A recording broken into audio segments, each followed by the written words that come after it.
kuna sales strategy ambayo tunaitumia inaitwa consultative sales. Hiyo ni very powerful.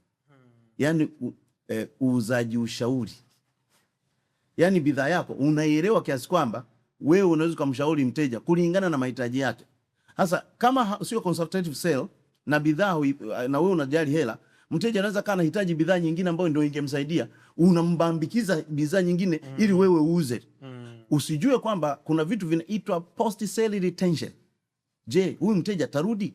Na biashara iwe sustainable, lazima uhakikishe uliowauzia huwapotezi. Otherwise kila siku natafuta wengine, utafeli. Kwa hiyo ukiona biashara watu wengi tukisikia competition, kwa sababu competition au tunasema washindani ni kama mfumo wa kivita. Ni mfumo wa nini?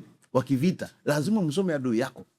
Na anayejikusanyia wafuasi wengi ndiye anayetengeneza fedha. Sasa wewe unakusanya, unawapoteza. Unakusanya, unawapoteza. Na unawapoteza kwa sababu gani?